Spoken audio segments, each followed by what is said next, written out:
Hi, here we are again. Day 12. Today is action. Putting plans into effect will achieve one's vision. Today's quote from John Dewey: "The self is not something ready-made, but something in continuous formation through choice of action." We've covered up to this point, we've covered quite a bit of ground. The point that you have something to change, that you're able to change your attitude and to affect changes in the environment. All of these are very logical. They make quite a bit of sense of and by themselves. And the way we've covered this was to make this quite simple up to this point. Now, yesterday we took a big jump saying, look, this is the way it is. You know, your thoughts make your dreams, your vision will create the reality around you. But I mentioned then that day about how you have to take action for something to show up.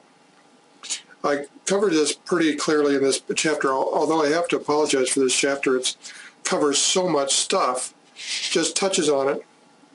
All good advice, but it probably should have been longer or cut into more chapters or a subsequent book. But we covered this so you have something brief, easy to read, very simple, and you can apply in your life. If you want to take and study more of these points, each paragraph by paragraph in here, feel free to do that. There's a point here I wanted to reread for you, is that you've now learned to think positively and creatively to expand your vision. The next step is to work out how to achieve it, what steps you want to take to bring this about and start doing something in that direction.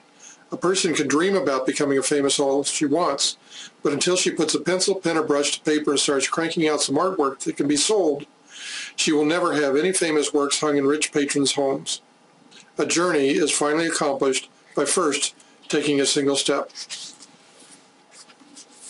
Now, Napoleon Hill is great with all these stories, and he talks in this, I quote in this book about, he talks about how Charles Schwab built one of the major steel companies that, in the U.S., but he did it he really did these same steps that were covered all the way through.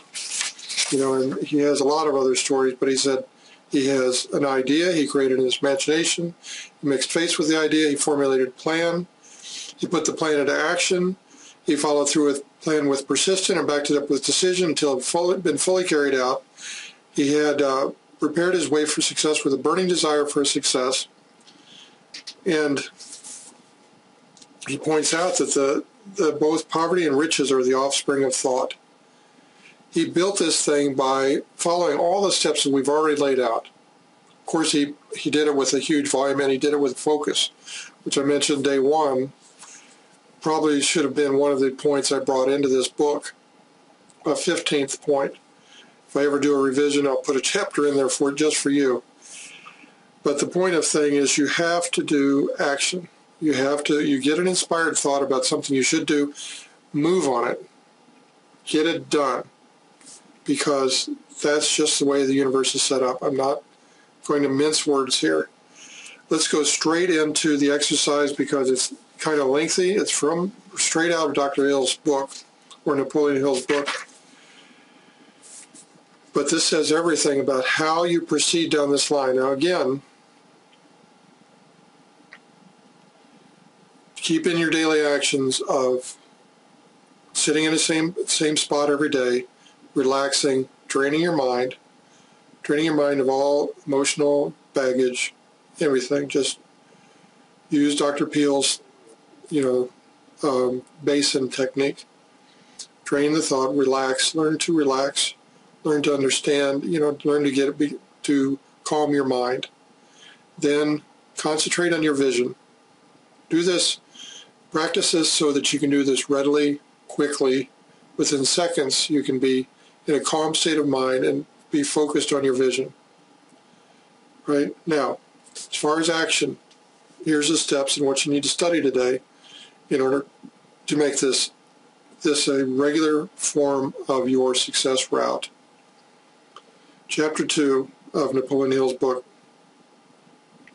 The method by which desire for riches can be transmuted into its financial equivalent consists of 6 definite practical steps. First, fix in your mind the exact amount of money you desire. It's not sufficient merely to say, I want plenty of money. The exact amount of money you desire.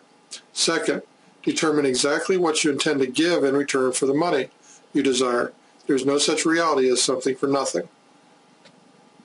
Third, establish a definite date by when you intend to possess the money you desire.